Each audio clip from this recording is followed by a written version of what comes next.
welcome to my cover reveal for Hunted by Darkness. I'm J.L. Burrows, Jennifer, and I am so excited today, Wednesday, July 14th, to be sharing with you Hunted by Darkness's first cover. So exciting, and we're going to do a countdown from 6, so we're going to go. Ready, guys? 5, 4, 3, 2, 1.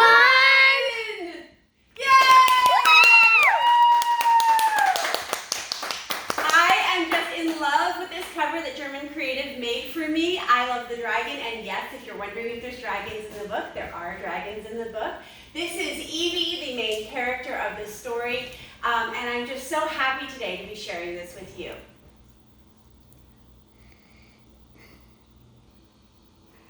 Well, no cover release party would be finished or even complete without a few questions about the story. So we're going to hear from one of the family members, Caleb, who is the one of the inspirations for one of the characters in the story. Go ahead, Caleb. So how did you come up with the book title?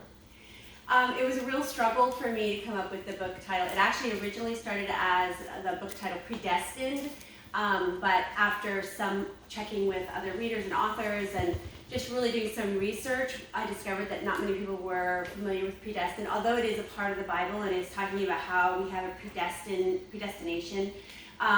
It wasn't something that I felt like readers would initially grasp onto, but in the Bible it also says that the enemy is probably around like a roaring lion, and that made me think of Hunted by Darkness. And so after several potential titles, we came up with Hunted by Darkness, and I love it. I'm really excited about that title.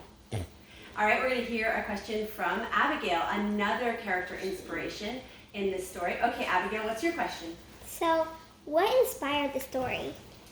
So a lot of things inspired this story. I think the main thing, so it started about 4 years ago, and I really just wanted to talk about something that I feel like a lot of people don't talk about, which is the spiritual realm and how, you know, we know there are angels and demons, but we kind of don't really think about them and don't dwell on them, which we shouldn't, that's fine.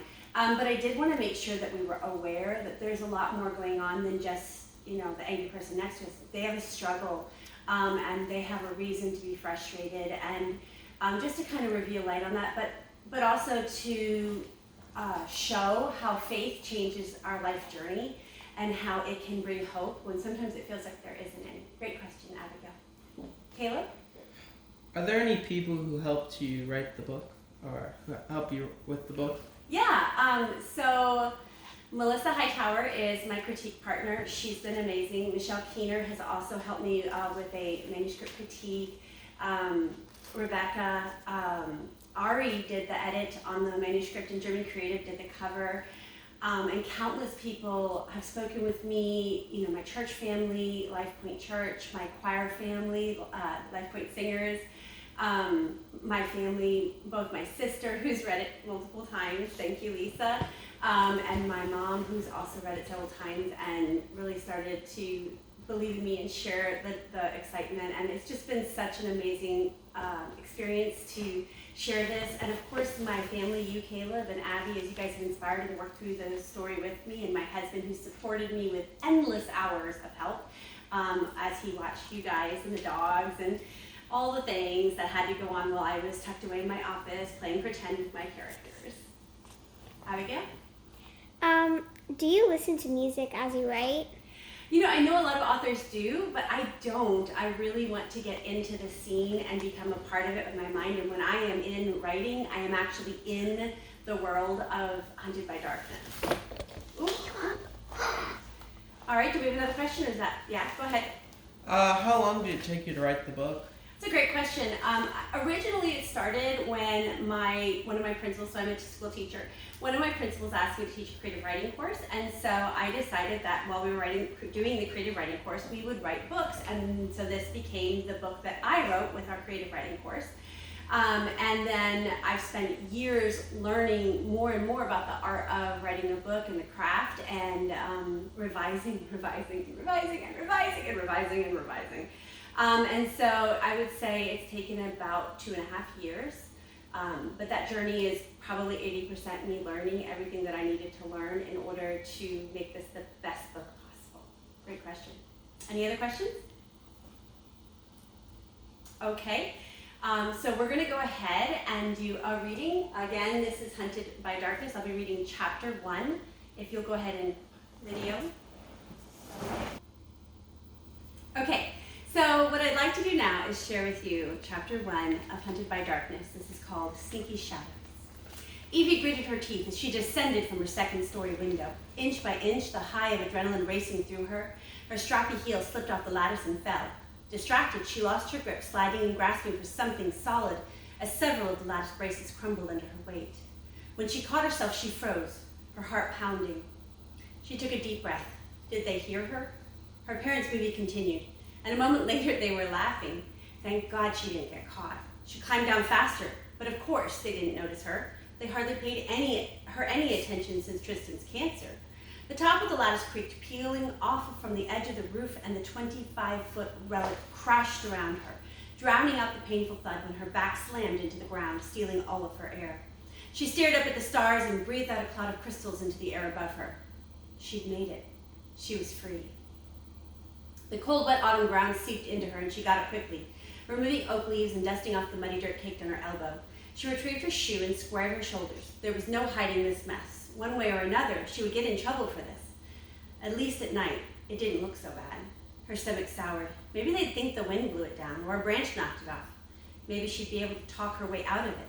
Either way, she wasn't turning back. Even if she was grounded for life, she needed a break from all the cancer crap. She ran to the nearest bush and glanced at the downstairs window. It was that scan. It was the last straw. Yes, she was glad Tristan was in remission. No kid brother should ever have cancer. But she'd been waiting for 4 years, and it was time for her to get her life back. An icy breeze feathered down her spine. Something rustled in the bush next to her. Its branches bent, catching on her shirt. She twisted away, and 100 tiny golden fireflies blinked at her. They were lightning bugs, right? She sprinted back to the safety of the rough brick house, pressing her back into its cold strength. Frozen there, she'd almost convinced herself they were harmless bugs, and she was only imagining things when several of the golden eyes disappeared. She rubbed the back of her head and blinked her eyes, trying to force her sight to pick up anything strange. The wind kicked up, sending leaves swirling. She closed her eyes against its assault. The giant trees creaked and groaned, almost hiding a nearby guttural growl. Evie peeked through her lashes at the mess. No way was she standing around to meet the growl's maker. She kept her eyes open despite the debris and found the blackest shadow slithering under her bush toward her. Keeping her eyes trained on the terror, she slid, heart thundering, toward the edge of the house. She'd nearly turned to run when something sniffed at her ear. The fine hairs at the back of her neck stood in goosebumps. She didn't dare move, didn't dare breathe. Blood pounded in her ears, racing to her arms and legs. Only by sheer force of will was she able to glance up at her window. No, there was no way to go back. She fumbled with her cell phone. Turn on, come on, turn on. She swung the light beside her to find nothing. Focusing it over the yard, the beam washed the darkness with jerky bursts of light, her hands violently shaking. Around the lilac bush, a solid, inky figure slinked back into the shadows. Its humanish outline, complete with arms and legs, blinked its full golden eyes. What on earth? By itself, her flashlight turned off. The darkness was heavy around her, menacing, ominous. Burning ice slicked along her ankles, knees, and vanished. She caught the edge of her house with her fingertips, breaking eye contact with the thick night shadows. She dared to glance at her phone and tapped the flashlight icon. Now, soothing the shadows with the bright light, everything behaved normally. Great. Her mind was making more out of the shadows than was there. Mr. Jack, her counselor, said these terrifying moments, like her night terrors, were a normal reaction to her brother's illness. Whatever. The stupid cancer couldn't have its way. She refused to wait around expecting the worst. He suggested she find some me time, do something she wanted to do. Well, she wanted to go on this date. This outing was practically therapy. She pushed away from the protection of home and sprinted down 3 blocks, locking her focus on meeting James. She'd wanted this since forever. Finally, she was living one well-deserved hour of freedom. Nothing, not even her own traumatized imagination, was going to keep her from living her life. It was simply a matter of shutting down her brain and living in the moment. That's what her counselor said, sort of. A shriek shattered the silence close to her ear. Her toe caught and she tripped face first into the sidewalk, her cell phone catching her fall. No, not the cell phone. She picked it up and her stomach hollowed out. The screen was shattered. stained in black, odd blues, greens, and purples. Crap. She swiped to the screen and sliced her finger, drawing a drop of blood. Everything was going wrong. She glanced back at the house, hidden behind several blocks of trees. Night noises needed to shut up. Her life had been in the hospital or a book. Not anymore. Down the next block, the streetlights shined. She could make it. Ignoring her instincts that swore something was after her, bringing up all kinds of stories of kids being taken in windowless vans, pictures of teens outside the Walmart bathroom, and her parents' warnings about the dangers in the world, she continued to sprint down the sidewalk. She'd be fine. Excuse me. As long as she made it to the lights. It sucked to run in heels. This is why she didn't come out. Wind whipped her hair into a mess. Sweating in the cold air, Evie threw her weight into the door under the brilliant sign of McCaffrey's Burgers and Fries and spun around to push it closed. The prickle at the nape of her neck, combined with a vicious shiver, overwhelmed her nerves. Sunday school rattled in her mind. The spirit within always guides you. What they didn't say was the spirit might set your nervous system haywire if you didn't listen. Her whole life was ahead of her. Familiar faces from school crowded the red benched booths, and every soul at the countertop. Her breath caught in her throat. She'd been missing out. Lizzie leaned back, laughing her head off with Melissa in a booth full of girls. She clearly took notes from Maleficent. Her calculating eyes locked with Evie's. Whatever. Evie searched the room for James. Several people twisted in their seats to stare at her. A flush of heat climbed her neck. Sure, go ahead and stare. Why would a geek stand at the front door of the grill after all? James must be here somewhere. What if he stood her up? If he wasn't there. More heat flushed her cheeks. He wasn't there. They were friends. She'd helped him when no one else would. He wouldn't invite her out just to stand her up. Right? Maybe he's behind someone tall. That makes sense. Nervous butterflies transformed from beautiful, delicate creatures into confidence-sucking vampires. Had he texted her? She glanced at the shattered screen. There was no telling if he was already there. Lizzie narrowed her eyes, her crew of snobs following her lead and sneering in various shades of hot pink lipstick. Great! She didn't need the Mean Girls Club after her. Walking further into the cafe, she stole a glance behind the tallest person. If James was there, it was only a matter of time before he'd pop up. Instead, behind a tall dude, Cam and Dre argued in one of the booths along the glass wall. Dre gave Evie a wicked grin when Cam was turned away. She almost smiled, giving him away to Cam, whose glare could cut ice. She'd have to get the story later. Where is he? Her neck and ears burned. Gray-blue eyes, frizzy curls, and extra curves with a geeky nature was not going to attract a guy like James. Plus, he wasn't the same guy she'd loved all her life. He didn't even ask for help with his homework anymore. Guys his level of sexy weren't her match, and dreams only came true on Disney. She spun on her heel and strode toward the door. Two pinpricks of golden light spun out of the inky night just as her hand touched the handle. It stared at her through her reflection on the clear pane of glass. They grew into two wide, sparkling yellow eyes streaked with the black of its pupils. What is that? She whispered to her reflection. She pressed the door closed as a face formed around the eyes. Its lips peeled back to reveal a sharp, jagged-toothed grin. No. Evie blinked and it was gone. Her counselor was wrong. She'd already lost her mind. Her hands trembled. For now, she was stuck at the grill with her classmates. She didn't trust herself or the dark night outside. You okay? Lizzie beamed curiosity and fake friendliness as she smiled with disgusting sweetness and sashayed from the corner booth by the door to Evie's side. Anything said to her was always spread a mile wide, and she'd clearly come to investigate Evie talking to herself. Evie took a shaky breath and held it, forcing her heart to stop pounding. Yup. Stupid brain. Stupid. Wow, nice shirt.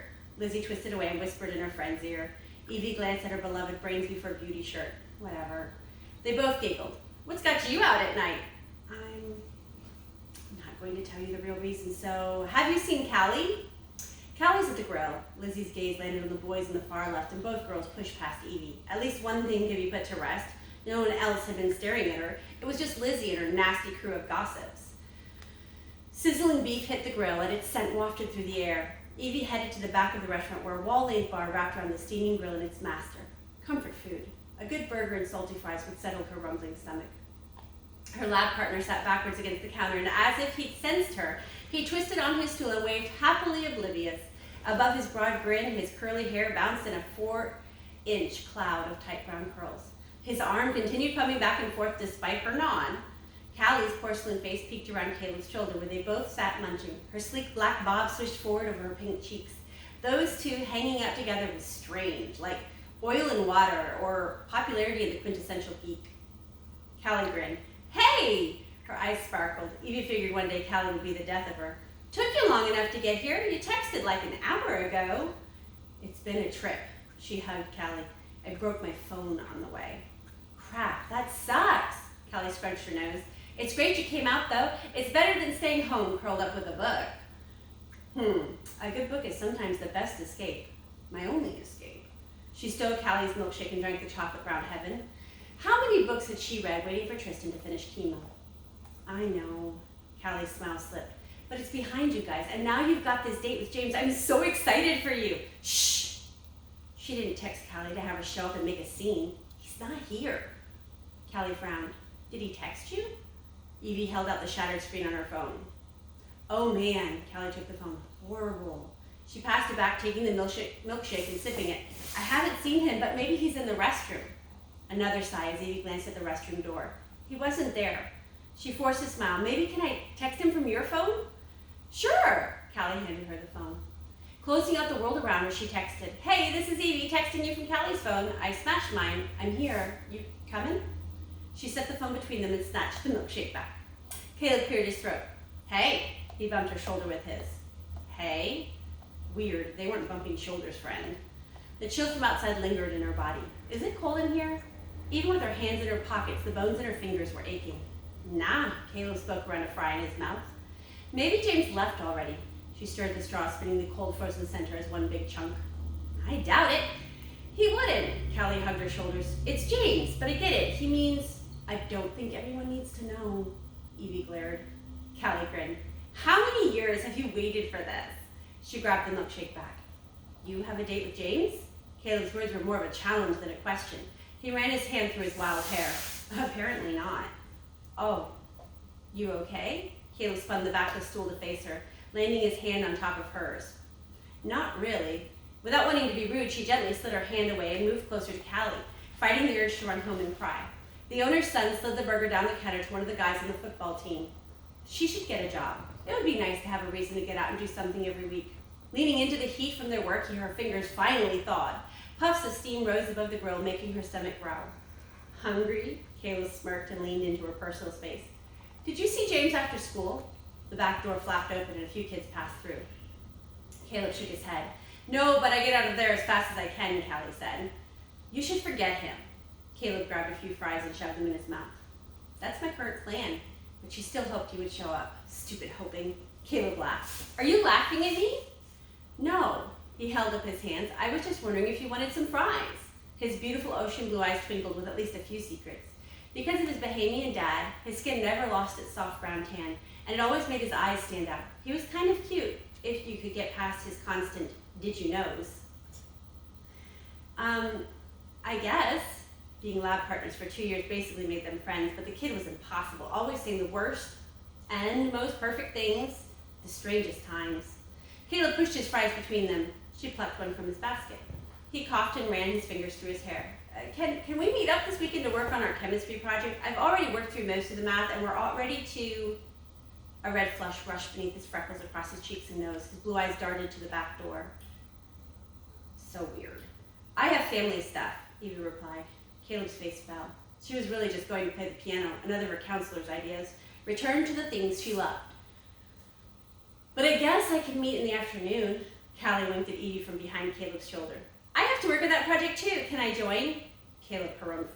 Sure, that'd be great, Evie grinned. Order up. Wyatt and his dad operated the hot metal with precision, swiveling and twisting around one another in a well-maneuvered dance. Could she work at a place like this? It seemed complicated. Caleb touched her arm, bringing her back to the conversation. How about Saturday night? It would be fun to hang out. She narrowed her eyes. Was he asking her on a date? It was good Callie would be there. She nodded. I do need to work on the project. I'll be glad to get it done. So, you're here to meet James. Caleb focused on unwrapping his straw. Yeah, she spun from the fattening fries to people watch. Callie moved closer and leaned her back against the counter. Evie slid her arm in Callie's. Together, they'd weathered hours of what-ifs and maybe if-we's. Back when Evie was a freshman, she'd slipped in the hallway. Time stood still. Hundreds of eyes ate up the scene as she teetered, but James erased everything by catching her in his strong arms, sweeping her legs right out from under her before she hit the ground. It was heroic. Some rando dude gave Callie a wink and a wave. Evie smiled, but on the inside she was all crunched up. James hadn't shown. She wasn't any kind of sexy, and no amount of pretending could change the simple fact. I guess you're done with the fries. Caleb stole the tray back. Seriously, if he didn't show, it's his loss. Focus on having fun. You should order something. He popped too many fries into his mouth. You're totally right. She still searched the crowd, heart sinking, but a flicker of motion at the door caught her eye. A thrill raced through her as James strutted into the restaurant. He's here, she whispered, everything inside of her warming. Okay, you got this. Callie squeezed her arm. The wind blew James's hair into his blue eyes as the door closed behind him. He shoved his bangs aside. Man, she would love to run her fingers through his hair. He licked his lips and her gaze darted to his mouth, where she lost herself. They locked eyes as he strode over. Hey, Caleb, Callie. James pushed into her personal space, her skin sparking and burning, the spicy scent of his cologne stealing her words. His intense gaze drifted to her lips, setting her cheeks on fire. I got your text. Sorry about your phone, but I'm glad you're here. His dimpled smile took what was left of her mind. Yeah, me too. Now let's kiss, Evie grinned. Caleb coughed in a fit. James smacked him hard on the back, sending fry debris everywhere, including her hair. She touched where it landed, trying to find the fry discreetly, but her fingers came up empty. James winked at Callie and picked the fry out of Evie's hair, tossing it in front of Caleb. What would you guys do without me? His dimple popped in a magical smile, and everyone in the room faded away. Tucking her chin, she stared through her lashes. Thanks. He was there. He'd come out to be with her. The idea turned her bones to jelly. You want something to eat? He ran his fingers through his black hair again. His gorgeous blue eyes searched hers from beneath his bangs. She couldn't hold his gaze. Fireworks tickled the edges of her stomach, and a flush of heat ran across her skin. She needed to keep it together. Sure. Can I grab this stool? He asked Caleb. Frowning in bright red, Caleb moved down one, dragging his fries with him. Fine, but there are plenty of other seats. The front door opened, and the blast of icy outdoor air was the distraction Evie needed to keep from losing her mind completely. Two new kids entered with long black shadows slithering behind them. Evie choked and then coughed, shaking her head. The shadows couldn't be real. No way, unless they were something demonic like they talked about in church, then they could be. She glanced back at the kids and met two yellow eyes. A shudder fought its way through her, and it was all she could do to look away. The vision, which is what it had to be, or hopefully maybe a delusion, sent prickling across the nerves of her skin, sparking tiny rows of goosebumps and a wave of dizziness. Crap. Get a grip. Eyes on the grill. Eyes on the grill. What'd you say? James smiled. Burgers might be good. What an idiotic thing to say. Sounds perfect. He wrapped his knuckles on the counter to get the burger master's attention. Can I help you? The grill owner flipped to the next page and the pad he held. 2 orders of burgers, fries, and chocolate shakes, James ordered. It'll be right up. He marked the notepad and stuck the paper above the grill. Clouds of thick smoke billowed and writhed around Wyatt and his father. It was too thick, almost like she could scoop a handful out and shape it into a ball. Curling and multiplying around the men, it covered the span of the grill. It climbed the back wall and blacked out the light above, like some eerie indoor solar eclipse. Shouldn't they be worried? Evie narrowed her eyes at the massive column of smoke. Nah, it's normal at the grill. James leaned on an elbow, blocking everyone else out and locking eyes with her. Her heart fluttered at the intensity in his eyes, but the smoke flowed thickly behind him, catching her eye. She wasn't out often. Maybe he was right. The smoke swirled in an undulating mass. The same face from outside now formed above the grill, using the smoke to manifest its body. And you'll have to find out more by reading chapter 1 when you order Hunted by Darkness. I'm so excited to be sharing this cover reveal with you today. If we'll go ahead and pan up here back to the cover, this gorgeous cover made by German Creative. I am so grateful for all of the hard work and friendship that I've gotten through this book, and I hope that you love the snippet of chapter 1, the answer to the questions. And if you have any questions and would like to know the answers, just go ahead and message me in the comments. Y'all are wonderful. Thank you so much for everybody that has put effort into this. God bless.